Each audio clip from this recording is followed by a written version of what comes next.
क्या हाल है आप सभी का? तो बच्चों पिछली कक्षा में हम लोगों ने सीखा था वर्ब यानी कि एक्शन वर्ड के बारे में, और जिसमें आप लोगों ने गतिविधियां भी करके दिखाई थी।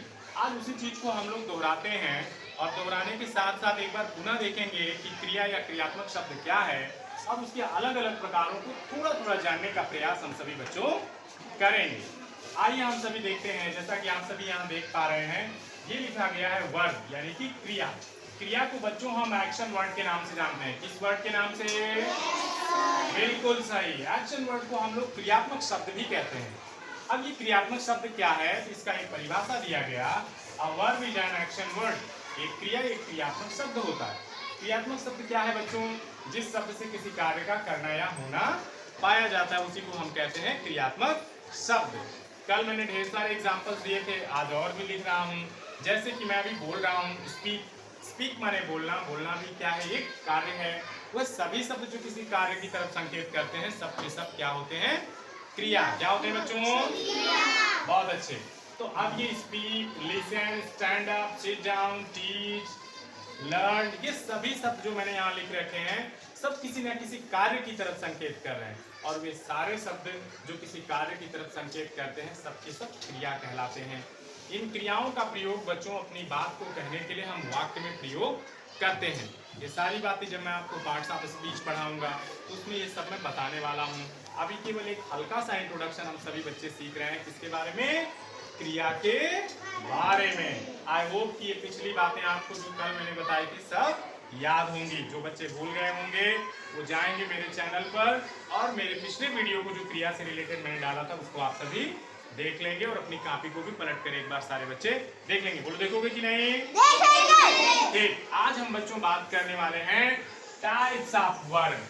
टाइप्स ऑफ वर्ब, क्रिया के प्रकार के बारे में हम सभी बात करने वाले हैं। आप देखेंगे क्रिया के प्रकार। आज हम क्रिया के प्रकार के बारे में चर्चा करने वाले हैं। क्रिया के प्रकार कौन कौन से उनको हम देखते हैं। बच्चों मुख्य रूप से क्रिया को दो भागों में बांटा गया है। कितनी भागों में बांटा गया है? दो भागों में। जैसा कि आप देख पा रहे होंगे यहाँ मैंने लिखा हुआ है ऑक्सिलरी वर्ब। ऑक्सिलरी वर्ब जिसको हम कहते हैं सहायक क्रिया। सहायक क्रियाओं का प्रयोग बच्चों वाक्य में वाक्य के अर्थ को पूर्ण करने के लिए और वाक्य में किस टेंस का प्रयोग किया गया है इस टेंस को दिखाने के लिए हम लोग ऑक्सिलरी वर्ब का प्रयोग करते हैं, जिसको हम सहायक क्रिया के नाम से जानते हैं या कॉम्प्लीमेंट्री वर्ब के नाम से भी जानते हैं। मुख्य रूप से देखें बच्चों तो जो सहायक क्रिया है इसको दो भागों में बांटा गया है। पहला भाग देखिए बच्चों, पहला भाग है प्राइमरी ऑक्सिलरी वर्ब और दूसरा भाग है मॉडल ऑक्सिलरी वर्ब।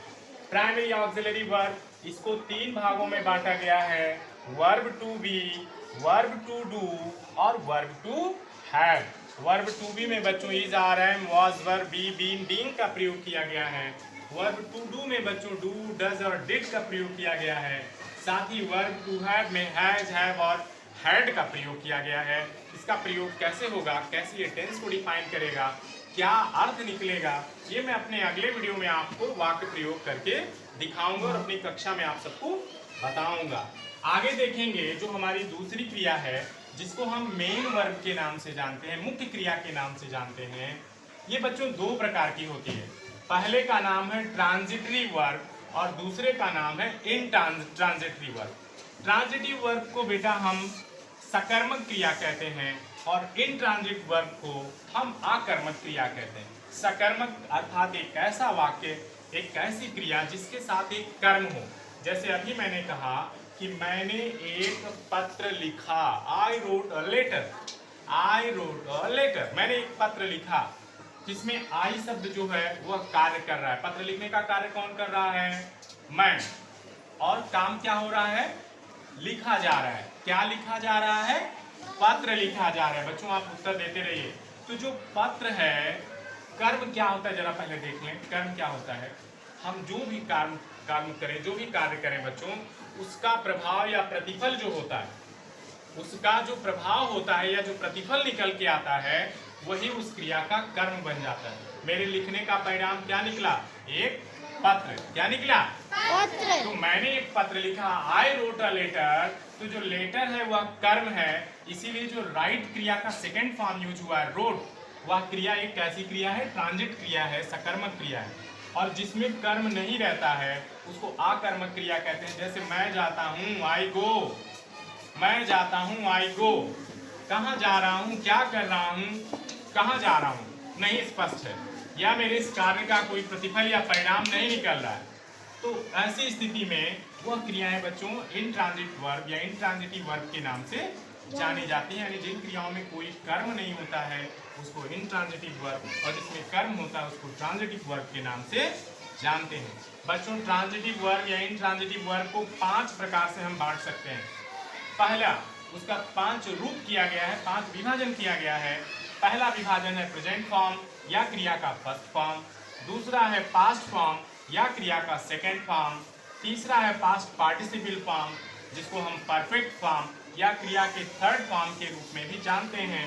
चौथा है बच्चों इम्परफेक्ट फॉर्म या आईएनजी फॉर्म कहा जाता है। इसमें क्रिया में आईएनजी जोड़ दिया जाता है। जैसे राइट में आईएनजी जोड़ देंगे तो राइटिंग हो जाएगा, सिंग में आईएनजी जोड़ देंगे तो सिंगिंग हो जाएगा। इसमें क्रिया को कंटिन्यूअस करके दिखाया जाता है। फिर देखेंगे बच्चों जो पांचवा और अंतिम है जिसको हम इन्फिनिटिव वर्ब के नाम से जानते हैं। इसमें क्रिया के फर्स्ट फॉर्म का प्रयोग किया जाता है लेकिन उसके पहले टू लगा दिया जाता है। जैसे मैं लिखना चाहता हूँ, आई वॉन्ट टू राइट। अब जो टू राइट आप देख रहे हैं ये बच्चों एक इन्फिनिटिव वर्ब है। अब नीचे की 3 क्रियाओं का प्रयोग बड़ा जटिल है बच्चों। ये जो आप पास्ट पार्टिसिपल फॉर्म देख रहे हैं इसका प्रयोग एडजेक्टिव के रूप में भी होता है। कहाँ होता है अपने अगली वीडियो में बताऊंगा। ये जो आप देख रहे हैं आईएनजी फॉर्म या इनपरफेक्ट फॉर्म देख रहे हैं, इनपरफेक्ट फॉर्म जिसको हम आईएनजी फॉर्म भी कहते हैं, इसका प्रयोग भी नाउन और जो है एडजेक्टिव के रूप में भी करते हैं। इसका प्रयोग उसको भी मैं आपको बताऊंगा अगले वीडियो में। और जो आप ये तीसरा देख रहे हैं अंतिम, जो अंतिम है इन्फिनिटिव वर्ब जिसको 2+ वर्ब का फर्स्ट फॉर्म भी कहा जाता है, इसका प्रयोग भी नाउन के रूप में होता है। कहाँ होता है ये सारी बातें मैं अपने अगले वीडियो में बताऊंगा। क्योंकि एक दिन में बहुत सारी बातें जब हम सीखते हैं तो कुछ दिमाग में बसती हैं और कुछ दिमाग से बाहर चली जाती हैं। तो कल हमने परिचय देखा था क्रिया का, आज हमने क्रिया का प्रकार देखा है। आप सभी बच्चे इसको 1 बाय 1 करके नोट कर लेंगे। सबको मैं इसको डिटेल करूंगा अपने आने वाली अगली वीडियोस में और अपने आने वाले अगले क्लास में। तो आपको आज की कक्षा कैसी लगी बच्चों? अच्छी। धन्यवाद। तब हम मिलते हैं अपनी अगली कक्षा में। Thank you.